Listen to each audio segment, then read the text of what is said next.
రాష్ట్ర ప్రభుత్వానికి ఆర్థిక ఇబ్బందులు ఉన్నప్పటికీ ప్రజలు ఆరోగ్యంగా ఉండేందుకు ముఖ్యమంత్రి నారా చంద్రబాబు నాయుడు అధిక ప్రాధాన్యం ఇస్తున్నట్లు రాష్ట్ర సాంఘిక సంక్షేమ శాఖ మంత్రి డాక్టర్ డోలా బాల వీరాంజనేయ స్వామి చెప్పారు. ముఖ్యమంత్రి సహాయ నిధి నుంచి చేస్తున్న సహాయమే దీనికి నిదర్శనమని ఆయన అన్నారు. ప్రకాశం జిల్లా టంగుటూరు మండలం తూర్పు నాయుడుపాలెంలోని తన నివాసంలో 36 మంది లబ్ధిదారులకు 27.73 లక్షల విలువైన CMRF చెక్కులను మంత్రి పంపిణీ చేశారు. ఈ సందర్భంగా మంత్రి మాట్లాడుతూ గత ప్రభుత్వం చేసిన అప్పులు వాటికి వడ్డీలు చెల్లించడం తప్ప తమ ప్రభుత్వానికి ఇబ్బందిగా ఉన్నప్పటికీ వైద్యం కోసం ఖర్చు చేసుకున్న ప్రజలకు సాయం చేయడానికి ఎల్లవేళలా ముందు ఉన్నట్లు తెలిపారు. తమ ప్రభుత్వం ఏర్పడినప్పటి నుంచి ఇప్పటి వరకు కొండపి నియోజకవర్గంలో 4.67 కోట్ల ఆర్థిక సహాయం అందించామన్నారు. మరోవైపు వైద్య రంగాన్ని బలోపేతం చేసేలా ప్రభుత్వం చర్యలు చేపట్టిందని మంత్రి చెప్పారు. ప్రభుత్వ ఆసుపత్రుల్లో సిబ్బందిని నియమించి సౌకర్యాలను మెరుగుపడుతున్నట్లు తెలిపారు. గుండెపోటు వచ్చిన వెంటనే స్టెమీ ద్వారా మారుమూల ప్రాంతాల్లోనూ ప్రజల ప్రాణాలను కాపాడుతున్నట్లు ఆయన వెల్లడించారు.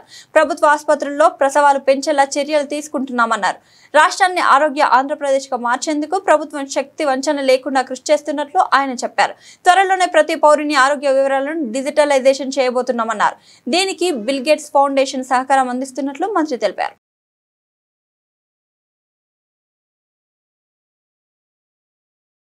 నమస్కారం అండి. గౌరవ ముఖ్యమంత్రి గారు ఈరోజు ముఖ్యమంత్రి సహాయ నిధి నుండి నా నియోజకవర్గంలో 36 మందికి 27,73,000 రూపాయలు పంపిణీ చేయడం జరిగింది. మొత్తం మీద అయితే దాదాపుగా 4,27,00,000 రూపాయలు ఇప్పటివరకు పంపిణీ చేయడం జరిగింది.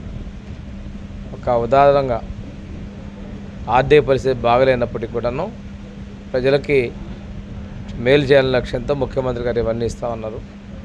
ఈరోజు చూసుకుంటే ఆసుపత్రుల ప్రమాణాలు కూడా మేము మెరుగుపరుస్తున్నాం.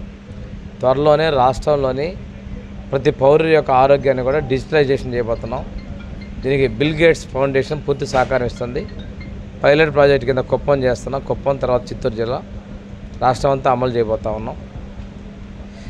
ప్రజలు ఆరోగ్యంగా ఉండాలి, ఆనందంగా ఉండాలి, వాళ్ళ యొక్క వైద్య ఖర్చులు తగ్గాలి అనేది ముఖ్యమంత్రి గారి యొక్క సంకల్పం.